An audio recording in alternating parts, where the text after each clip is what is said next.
Hey, what's up? Jeff Lerner here, and in this video we're going to talk about how to save money living paycheck to paycheck.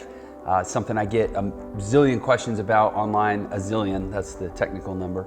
DMs, private messages, emails, just different outreach. People hear me talking about making money, investing money. People say, what if I don't have money? How do I save money when I'm just barely scraping by? So that's what we're going to talk about.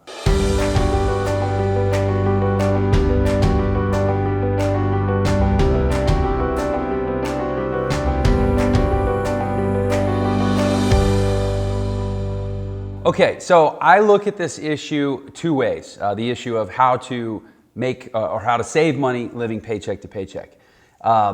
First of all, it's kind of a two-phase approach in the way that I look at it. And if you watch my stuff, you know that a lot of things I kind of compare to like physical fitness and being in the gym.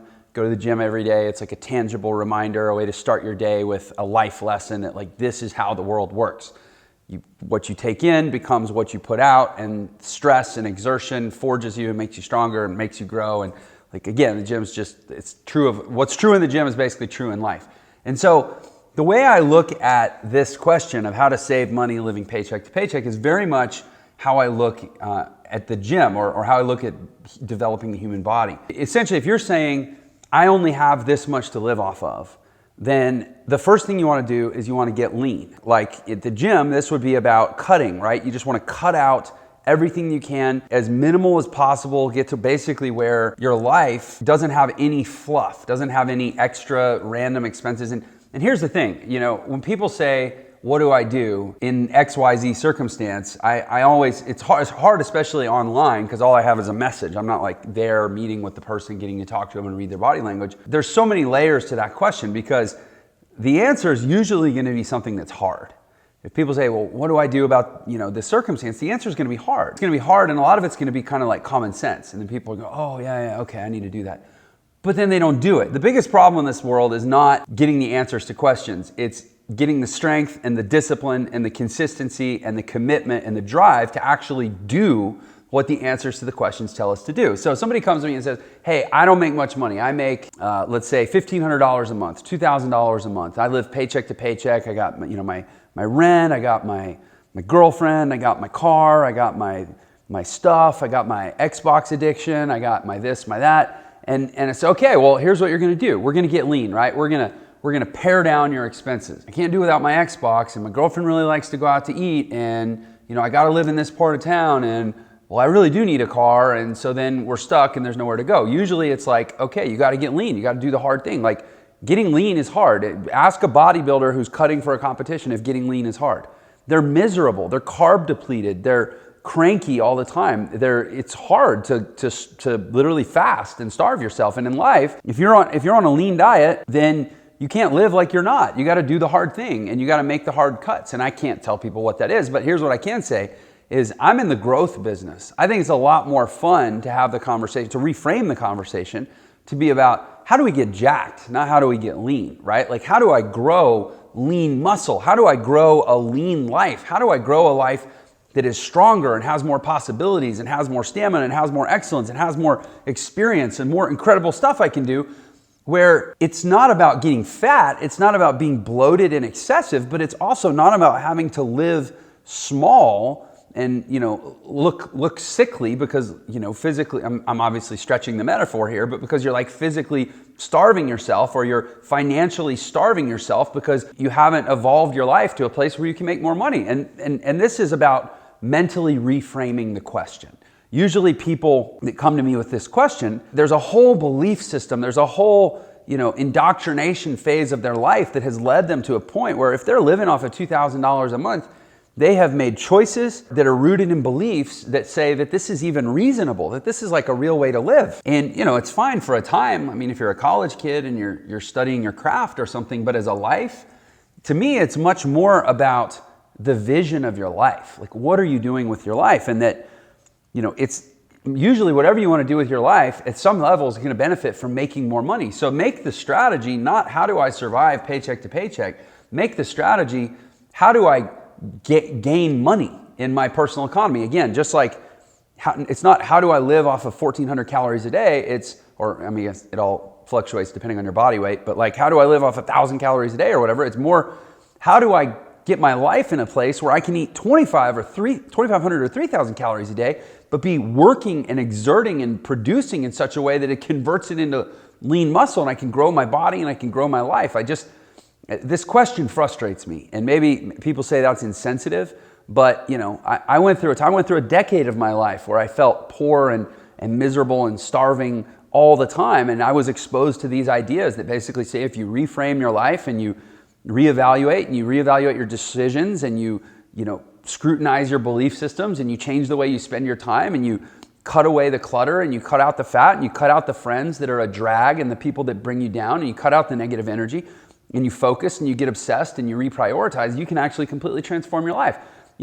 I spent a decade of my life never earning more than $40,000 a year, and I was living in a major city. So basically you're pretty poor. Like you're not living high on the hog if you're making $25,000 to $40,000 a year living in a major city in the United States. I spent a decade of my life doing that. Then I had these conversations. I met some different people. I changed the way I looked at the world. In the next 18 months, I made $500,000. So I do come by this perspective, honestly, that it's a lot easier to reframe the conversation and say, okay, how do I make more money? Not how do I scrimp and starve and try to subsist on meager rations. And Dave Ramsey is someone I actually like the way he approaches this. Dave Ramsey's a pretty good blend of, and by the way, let me just say this. I don't have anything unique to say. Everything that I say is stuff I learned from other people. So if it surprises you that I'm going to reference someone else, look, I wasn't born knowing these things. I had to learn them from somewhere, right? And so that's my first lesson is becoming a student of the game. But listen, and you're watching videos online right now. That's great. Do a lot more of that. Read books. Go to seminars. Invest in yourself. Typically, people don't value free. So while it's great that you're watching free videos, doing things that invest, even just buying a physical book, and I have other videos about how to improve your reading, but like buying a physical book and taking the time to actually read the book, listening to guys, again, Dave Ramsey, I like the way he approaches this. He does a pretty good job of kind of blending really pragmatic advice with also like real tough love, where kind of the underlying tone of a lot of his stuff is basically, you got to get your shit together, right? So you're telling me you make $20,000 a year. You're telling me you're getting married. You're telling me you want to have a kid. You're asking how you're going to make it work. The real answer is it's not gonna. It's not going to work well. It's not going to be elegant. It's not going to be smooth. It's not going to be that much fun. It's going to be really hard. You're setting yourself up with your decisions, and they're beautiful things, getting married and having a kid. Like nobody's knocking that, but it takes resources in this world. What I do, what Dave Ramsey talks about, and I really like his approach, is saying, look, forget about, or not forget, but for now, just set aside where you are, your circumstances, and what you're working with now. Let's talk about 10 years from now. What is the vision that you want to have for your life? See, a lot of people, when they talk about, I want to make more money, I want to pursue something, I want to work hard or build a business or do a side hustle or whatever. They say, what do I like to do? What's my passion? Because I'll bet if it's my passion, I'll work hard at it and be motivated. Who cares what your passion is? Passion, nobody wants to pay you because you're passionate about a thing. Some passions happen to also be good business ideas. Most passions happen to be pretty crap business ideas. Start with your vision, not your passion. Decide what you want your life to look like 10 years from now, and then start working backwards. And this is, kind of the Grant Cardone approach to life, is what you're doing now is going to be primarily a function of what your vision is for where you're going to be in 10 years. And Cardone's big deal is 10x your vision, right? If you have 10 times bigger vision, 10 times bigger goals for where you're going to be 10 years from now, you'll be taking 10 times more action and doing 10 times more aggressive things right now to get there. And I agree with him on that. I don't agree with every single thing he says, but on this, I very, very much agree that having a really big, magnificent, inspiring vision in your future is going to be way more powerful than having a smaller vision, because smaller visions aren't that inspirational. Big visions will inspire you and drive you to do the work right now. And what you do is you just reverse engineer. You say, hey, to be where I want to be in 10 years, what do I need to do right now? What skills do I need to learn? And it's going to come down to three things. It's going to be, what skills do I need to learn, i.e. education? What relationships do I need to have, i.e. network, other people? And what habits do I need to develop, i.e. me, the X factor, the independent variable in the experiment, the one thing that I have absolute control of? How do I need to discipline and regiment my life to be as productive as possible? And that's it, training, network, and habits. So reverse engineer your life to say, where do I want to be in 10 years? And say, what training do I need to acquire right now today? What network do I need to start building right now today? And it takes time to build a network. I have relationships now that allow me to do things that make certain things look really easy, but they're relationships that took me 2, 5, in some cases 10 years to acquire. So it's, but you still start that process now. Training, network, and then habits. Who do I need to become? My guess is anybody who says, and this, people say, oh, Jeff, this is harsh. You don't know everyone's personal circumstance. No, I don't, and I never could. I know my personal circumstance, over a decade ago when I was broke, leaving my ex-wife's parents' house, got kicked out of my apartment. I was almost $500,000 in debt. I had tried to start two businesses, actually, a franchise restaurant concept. They both collapsed.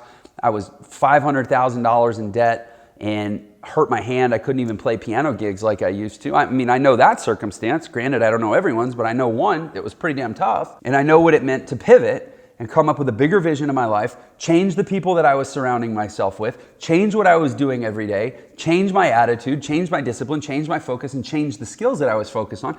At the time, I'd been really focused on being a great piano player, and that was awesome. I sat there like this for hours and hours a day, playing at the keyboard, trying to be a great piano player. I had a lot of fun. It was my passion, but didn't pay for squat, and I ended up in a big hole. So I changed to a different keyboard, right? And I sat here and did this for hours and hours a day, learned some different skills, changed my focus, and used digital marketing to dig myself out of a $500,000 hole in 18 months and go on to make over $30 million in the last 12 years. Education, network, and habits. Those are really the only 3 things I changed. I started learning different things. I met different people. The internet is amazing because it can connect you to anyone. If you want to, get connected with a group of, daredevil alpine skiers based in Switzerland, boom, I'll bet you there's a Facebook group for that. I'll bet you there's a forum for that. I'll bet you there's a website for that. You can get connected to them right through the internet.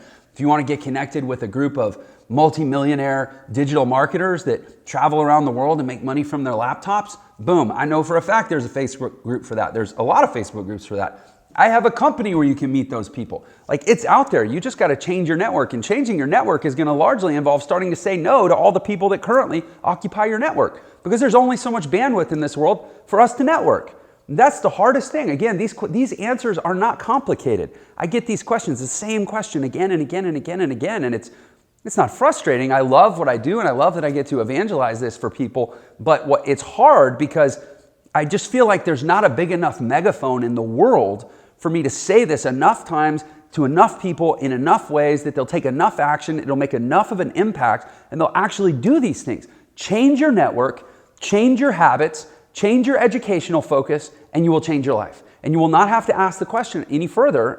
For forever, you might have to ask it for another few months while some changes kick into gear, but you're not going to be stuck in this quagmire forever of being, well, how do I make ends meet when I only make so much money? Change the amount of money that you make. All that to say, that's the big picture, right? Create a different vision and reverse engineer the education, network, and habits that you need to develop to aim for the big vision of your life. Now, in the short term, I get it. In the short term, that's where the hardship lies, right? Assuming you make this big picture mindset shift that I'm talking about, then it's like, okay, well, what do I do today? I got a bill due or something. Okay, you got to get a side hustle. I wasn't knocking side hustles earlier. I was just saying that side hustles don't really amount to much if you don't first get in the right mindset to be successful at everything you do, because how you do one thing is how you do everything, and how you do your main hustle, and how you do your side hustle, and how you do your relationship, and how you do your communication, and how you take care of your body, and what time you wake up in the morning, and what food you put in your body, and how you do your spiritual practice, and how you do it all. You're either excellent or you're not. So gut check yourself, decide to get excellent, then start a side hustle. Don't start a side hustle so that you can hopefully make some extra money so that you can fix all your problems, so then you can be excellent and do better in life. That's putting the cart before the horse. So if you're ready to start a side hustle and you've got the right mindset, there basically are 2 side hustles that I'm going to strongly recommend. One is digital marketing, like I said. Basically, I changed my life with a side hustle. It's 2008. I got online. I found some guys that started teaching digital marketing skills. I got started in a particular area of digital marketing called affiliate marketing. Like I said, in 18 months, I side hustled my way out of a $500,000 debt. So side hustles can be really, really powerful, and pretty quickly they can kind of become your main hustle, but you got to make sure that you're learning from the right people. Again, changing your education, changing your network, and changing your habits. And so digital marketing is one area that I strongly recommend. Obviously, I have a digital entrepreneurial education company, so I have a vested stake in saying that. If you want to check out my company, it's called Entra. There's surely to be a link around this video somewhere. where you can learn more. But whether you use my training or not, it doesn't matter. Get educated about digital marketing and you will change your life. That's one of the hardest pills for me to get this world to swallow in my life, is there is no one that I come across that couldn't change their circumstances. People that want to change their circumstances, obviously. I mean, if somebody owns a ranch in Central Texas that's throwing off $2 million a month in oil revenue, then I'm not going to tell that guy he needs to become a digital marketer. He's doing fine. But for most people that are struggling and they want to change their circumstance, I say, digital marketing. There's like, anybody can learn this stuff. It's not complicated. It's not complicated beyond a certain basic level of, I would equate it to like maybe things you learned in the 7th grade. Like 7th grade biology, at least at the school I went to, I would say was more complex than anything I've ever had to learn in digital marketing. But biologists make X, digital marketers make millions or tens or even sometimes hundreds of millions of dollars. There are a few that have made billions. Like, learn digital marketing. And then the other thing, if for some reason you're one of those people who has a total mental obstacle against dealing with computers, or you just, for whatever reason, are adamant that digital marketing is not your gig. Real estate, there's always opportunities in real estate. And those are really the only two things that I recommend for people. Digital marketing or real estate. There's always opportunities in real estate. The reason real estate is so great is because it's ubiquitous. Everywhere you go, it's not only happening, but it's also usually the biggest pool of capital in any market that you go into, just because it's tangible and it's high value, and there's so much leverage from the banking system in real estate. So even if you just get in and start figuring out how to get tiny, small fractions of real estate deals, you can still make meaningful money. Certainly, if you're making $20,000 a year, $1,800 a month or whatever that is, how much involvement in a decent real estate deal do you have to really fundamentally change your quality of life? So learn digital marketing skills, learn real estate skills. Again, changing your education, network, get connected to people that can create these opportunities for you, change your habits. I promise you, whatever challenges you're facing in this life, they are at least partially grounded in your habits and your daily choices. If you have questions about that, I recommend the book, The Power of Habit by Charles Duhigg. Again, just this whole video is to basically say, reframe the question. Like, scarcity mindset, poverty mindset, it's a real thing. If you're stuck living paycheck to paycheck, it's because you're stuck thinking paycheck to paycheck. Change your thinking, you'll change your living. Okay, so hey, that's my 2 cents on the matter. This is the first video of mine you've seen, and you're like, what's this about exactly? Basically, this channel is committed to helping people have a more awesome life. I believe life is meant to be awesome. I have a mission of empowering physical, personal, and professional excellence through entrepreneurial education, solely for the purpose of helping people create and pay for more awesome lives, because that's what I believe that we are destined here to live. So if you're into that, I'd love it if you'd subscribe. You can get more of my content. Make sure you click the bell to get notified as new videos come out. I always do this. Is the bell down here? I don't know. I always do that. Make sure you click the bell so you get notified as new videos come out, and I will keep bringing you the awesome life training. See you on the next one.